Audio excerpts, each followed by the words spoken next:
carousel of color. Wonderful, wonderful color. Walt Disney presents The wonderful world of color.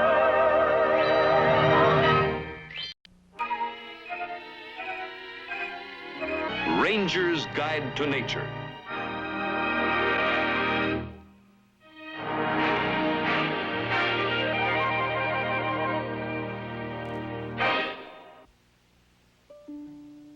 You know, back when I was a youngster, if someone suggested a camping trip, we grabbed a blanket, raided the cupboard of some beans and bacon, and took off for the hills.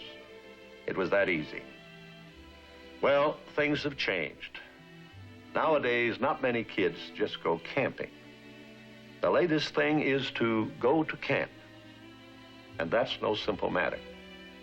In the first place, it takes at least a week just to pack the necessary equipment. And then there's a big decision to be made. What kind of camp? Well, there's sailing camps, music camps, judo camps, bowling camps, swimming camps, and 100 others. In fact, the only kind of camps there seems to be a shortage of are those that feature the one thing a youngster should go to camp for, and that is to learn about nature. Fortunately, though, old Mother Nature wasn't completely lost in the shuffle. We do know of one good old-fashioned camp where that's the one and only subject, and we're going to take you there. The camp counselor is Ranger J. Audubon Woodlore, a rugged outdoors man who knows nature like a book. In fact, he wrote the book. It's called Ranger Woodlore's Nature Guide. Right now, he's about to enroll 3 newcomers to his camp. So, let's get over there and listen in.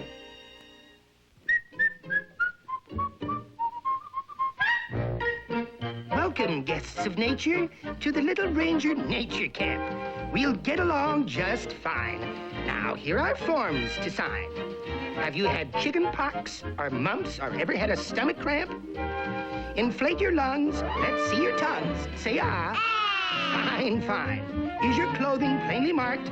And did you bring a brush and comb? You should have left that bubble gum at home. Now let's all write a postcard and be sure it has a stamp. But make it clear you love it here at Little Ranger Nature Camp. Now here's your mop. Here's your broom. Clean every corner of your room. Stow your gear, move your trunks. On the double, make your bunks. Pack your knapsacks, look alert. Sew those emblems on your shirt. Ow! First aid kits are on the shelf. You must learn what to do if you hurt yourself. Fall out in uniform, everyone. Say, aren't we having loads of fun?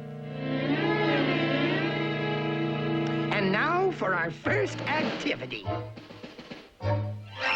We're off upon a nature hike with miracles of life to see. Perhaps we may unfold some secrets that they hold. We'll learn their nomenclature as we study every bird and tree, examine weeds with fluffy seeds, and squirrels that can fly. My! We'll see spiders spin their webs. We'll listen to a bullfrog crow while carefully avoiding poison. Oh! No joke. If you're filled with wonder, as in nature's world we tramp, well, we encourage questions at the Little Ranger Nature Camp. Have you seen beavers hard at work? Or ever watched an otter slide? And do you know how beehives look inside? Then let's explore all forms of life wherever they appear. Now, first, we'll take up insects, and we might as well begin right here. Here's one of the strangest members of the ant world, the leafcutter, also known as the parasol ant. Because they look like they're carrying parasols? Right. They're gardeners by trade, and they have a very unusual type of garden. It grows neither fruit, flower, nor vegetable, but a secret crop that only they know how to raise. It's a crop that requires daily care, for if the fungus is not constantly gardened, other forms of mold, like so many weeds, will overrun the garden and ruin it. But even if the leaf cutters lose out, Mother Nature in the long run wins, because this strange culture helps fertilize and enrich her soil. Golly. Another leaf cutter is the ravenous caterpillar. Only they fatten up on the leaves themselves. Here's a hungry group on their way to search for food. Aren't they colorful?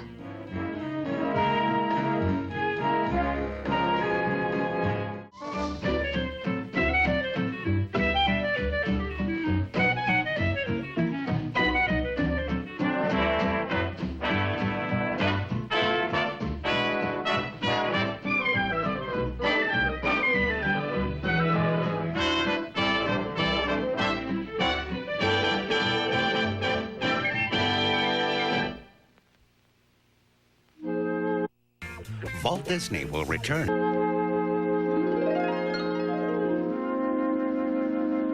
That insects are intriguing, I trust you'll not deny.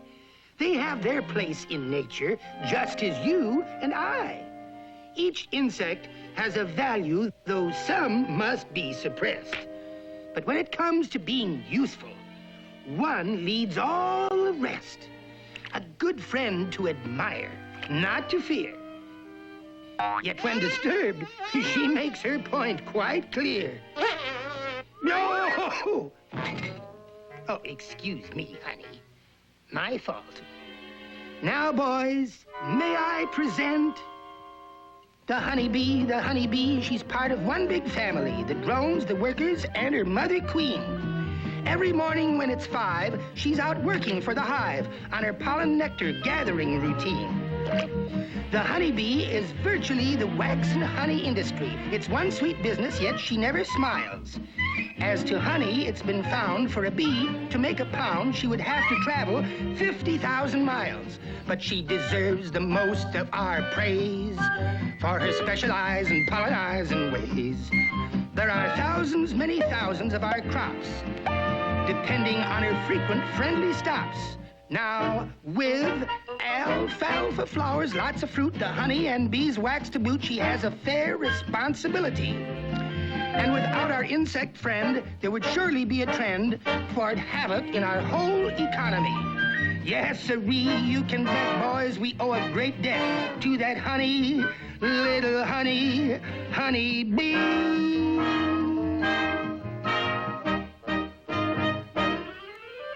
Come on, boys, let's follow that bee.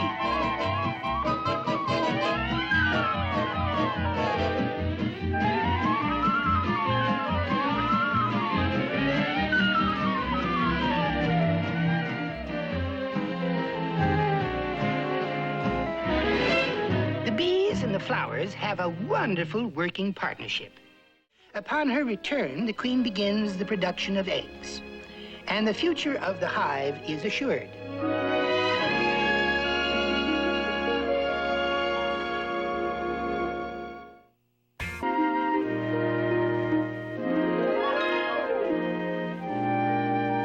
Today, as we wander, I beg you to ponder the marvelous kingdom of plants.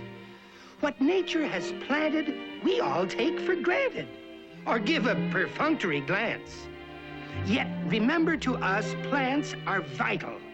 We depend upon things from the soil for clothing, shelter, food, drink, medicine, and hair oil.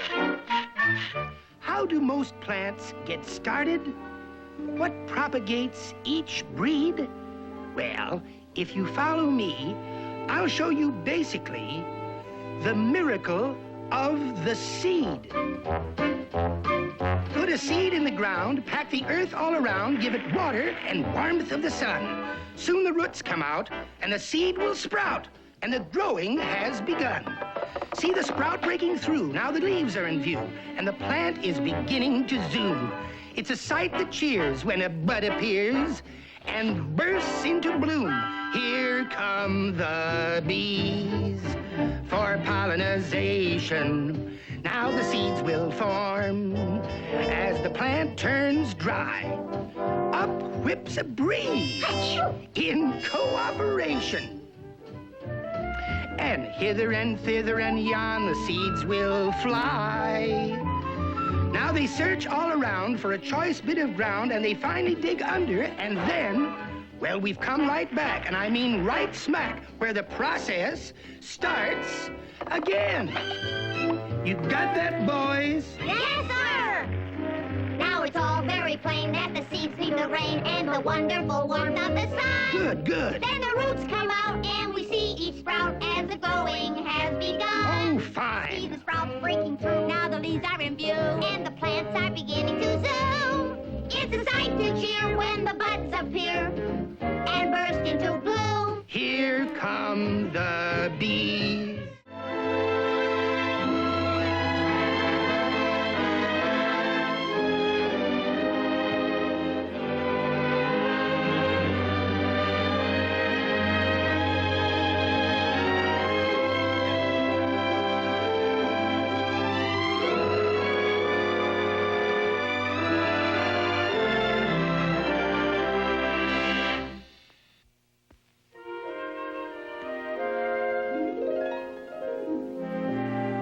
For a balanced outdoor program, we endorse the Little Ranger's bird-watching course.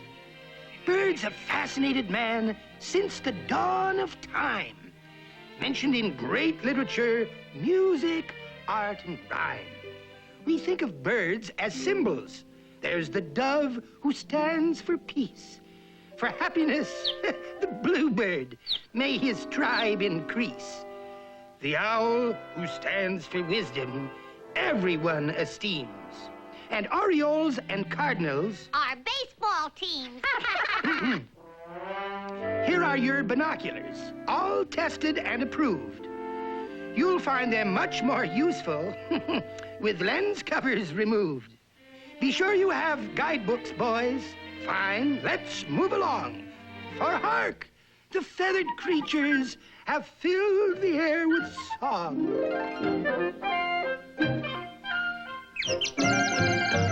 All out for bird watching. You'll need no license, it's free. What fun when one is observant. Ornithologically, we're going bird watching to find a species so rare in field or forest or meadow, or maybe up in the air. Through shape and size and how it flies, one may ascertain as to whether bird or weather vane. Now we must walk quietly, talk quietly, try to whisper your words, for all the birdies are watching us watching the birds. Is that a gnat catcher or sapsucker that's way up there on a limb? Although I've looked in the guidebook, I can't identify him. I see a blue jay or a kingfisher. He's flying over the ditch. Perhaps he's some kind of swallow. I can't decide which is which. I see a blur, a constant blur. Oh, that's quite absurd. Constant blur could not occur. There's no such bird. Oh, gee, there's this species and that species. How can we tell them apart? Well, one thing you can be sure of, boys. They're all egg-shaped to start. Ah, just in time. Looks like something's stirring here. Gee, what funny-looking birds. They look more like alligators. That's logical, boys. Birds originally came from reptiles like these alligators. Alligators! Oh, let's get out of here. We're in the wrong chapter. Ah, that's better. Here's the nest we're looking for. What kind of egg is that, Ranger? It's a pigeon egg, and it's hatching right now.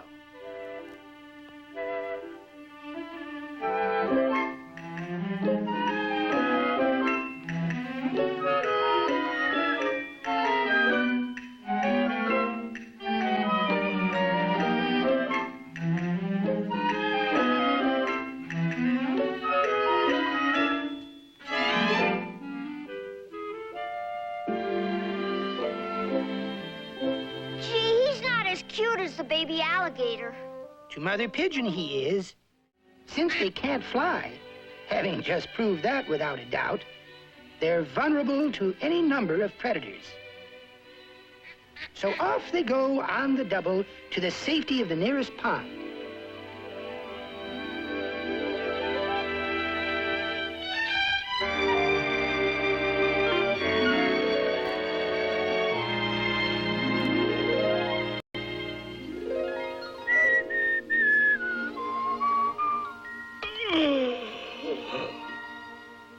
Bedtime always comes too soon at Little Ranger Nature Camp.